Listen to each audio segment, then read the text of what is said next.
All right, well, good morning. This is Breakfast with the Bible. We're not as consistent as we used to be, but we're still gonna keep pressing forward, still gonna keep our journey through the book of Psalms. Today we are in Psalm 119. We still have a ways to go with that psalm. We're in verse 73. We're going to look at verses 73 to 80. Again, if you're just visiting, if you're just joining us, Psalm 119 is broken up into several different sections, each section having 8 verses, and each verse in the original language begins with the first letter of a sequential Hebrew character, and each of those Hebrew characters represent something in the Hebrew language. Generally, they were designed as characters to represent something in nature, an animal, a concept, but so that the memorization of the alphabet would be easier because you could link it to a particular image. The first one we did, I can't remember, was Aleph. So the first 8 verses of Psalm 119 was Aleph, which represented an ox or strength, something like that. So this is that image that we get. So we are looking at 73 to 80, and the image there is arm or hand or completeness. So and as we go through that, you'll kind of see how that links together in each verse. So again, if you're just joining us, the angle's a little bit different. I tend to change things quite a bit, so if you don't like it, let me know. We could change it again. But this is the best setup I have right now for the area and for the space. So let's go ahead and look at it, starting in verse 73. Thy hands have made me and fashioned me. Give me understanding that I may learn thy commandments. They that fear thee will be glad when they see me, because I have hoped in thy word. I know, O Lord, that thy judgments are right, and that thou in faithfulness has afflicted me. Let, I pray thee, be merciful. Let, I pray thee, thy merciful kindness be for my comfort, according to thy word unto thy servant. Let thy tender mercies come unto me, that I may live. For thy law is my delight. Let the proud be ashamed, for they dealt perversely with me without a cause. But I will meditate in thy precepts. Let those that fear thee turn unto me, and those that have known thy testimonies. Let my heart be sound in thy statutes, that I be not ashamed. So the idea here, again, as the psalmist has designated, is this word or this character JOD, Yod, which represents arm or hand, world to come, or completeness. So looking through this psalm, all definitions of that character could be applied. 73 starts out with the obvious hands. So thy hands have made me, fashioned me. And then he says, give me understanding. What we find here is the psalmist's recognition and acknowledgement that while we know it is God who formed us, it is also God who causes us to understand. Thy hands have made me and fashioned me. This is obvious. Give me understanding that I may learn thy commandments. So his prayer is that God would give him understanding. And so the psalmist asks for clear understanding in order that he may learn God's commandments. See, we require God to open our minds of understanding, because unless he does, we are blind to the word. We are blind to the truth of his word. And there are certain aspects of it that will not make sense to us, and we will not be compelled even to follow it. So we're going to look at Luke 24, 44 and 45. This expresses the truth that if we are going to understand, God has to do it. It says, and he said unto them, these are the words which I spake unto you while I was yet with you, that all things must be fulfilled. This is Jesus speaking, which were written in the law of Moses and in the prophets and in the Psalms, here we are, concerning me. Then opened he their understanding, that they might understand the scriptures. So Jesus is sharing the scriptures, sharing the truth to these followers, and he had to open up their understandings to receive it. Verse 74, they that fear thee will be glad when they see me, because I have hoped in thy word. This verse gives us a picture of what the body of Christ ought to look like. We should celebrate the victories of other believers, encourage them, in their opportunities for hope. I think of what John said in 2 John 4. He says, I rejoiced greatly that I found of thy children walking in truth, as we have received a commandment from the Father. So there's joy in knowing that the followers of Christ are actually walking in a manner that represents that well. In verse 75, I know, O Lord, that thy judgments are right, and that thou in faithfulness has afflicted me. This is an interesting turn into this verse.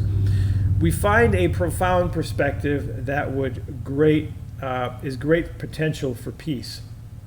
Here the psalmist continuing the thoughts from the previous portion. If you're not familiar, go back and watch the last one.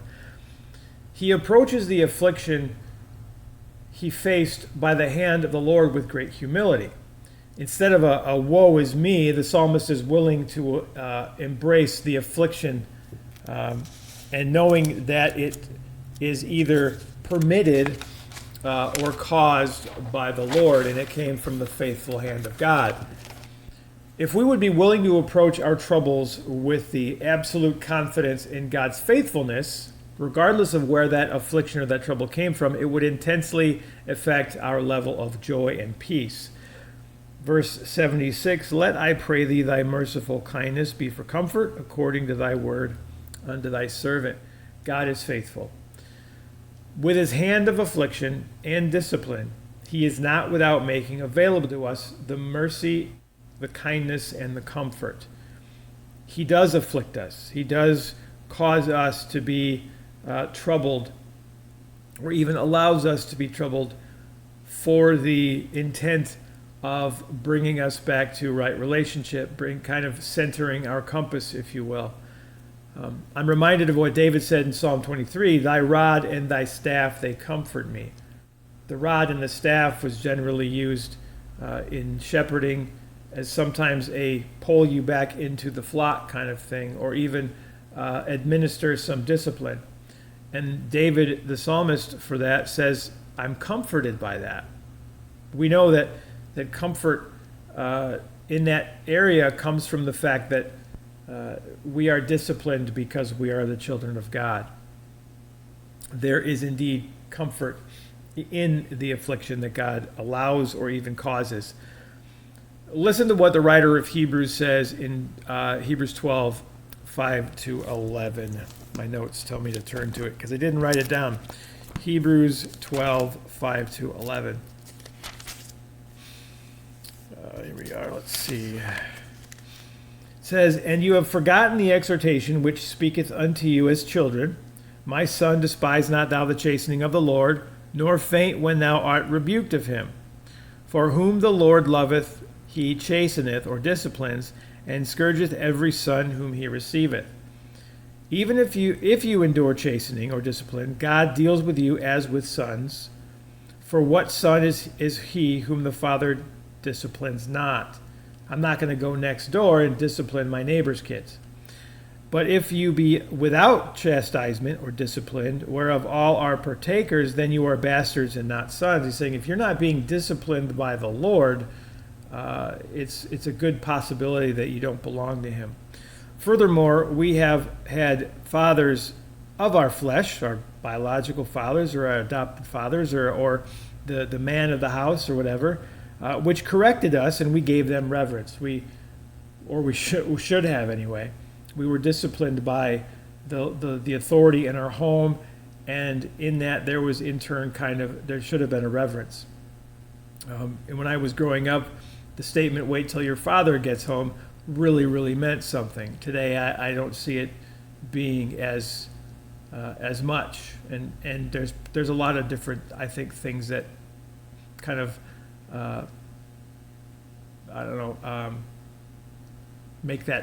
cause that to be true. Whole another social conversation we could have. He says, shall we not much rather be in subjection unto the Father of spirits and live? So we were subject to our fathers, or the man of the house, or the authority and discipline, and when we messed up at home and we were punished for it, there was a certain level of respect or reverence or obedience regarding that. The writer of Hebrews says, how much more should we reverence or respect God, who is the Father of us all, as far as if we are believers? Side note, not every person on the planet is a child of God.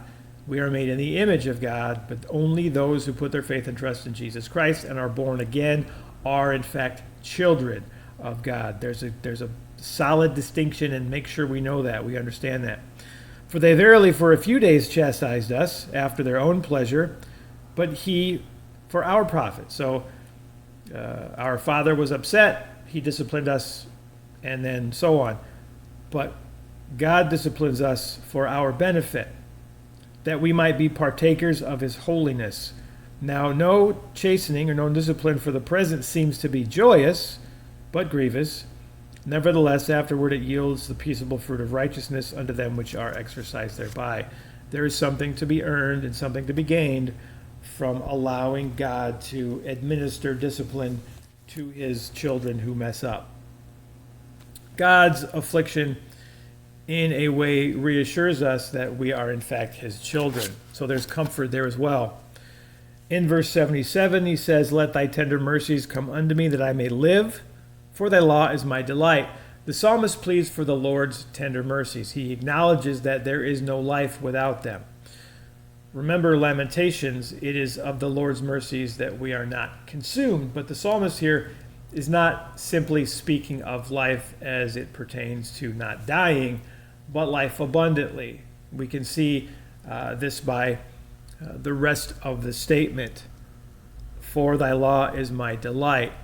One can simply be alive and have no delight, but in God we both live and live to the full because he is the source of our delight. Now, as we look at verses 78 to 79, I'm struck with somewhat of a conundrum. 78, let the proud be ashamed, for they dealt perversely with me without a cause, but I will meditate in thy precepts. Let those that fear thee turn unto me, and those that have known thy testimonies, let my heart be sound in thy statutes, that I be not ashamed. The psalmist has already acknowledged that it was by the Lord's hand that he was afflicted. Here it appears the affliction had come from people on the outside. It comes in the way of proud men who dealt perversely with him, treated him poorly. And now he is praying for their shame.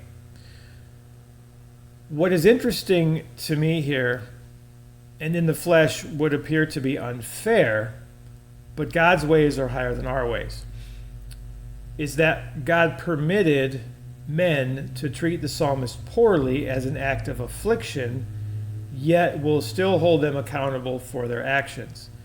When the Israelites were rebellious, God allowed them to be taken captive by Babylon, by various other enemies.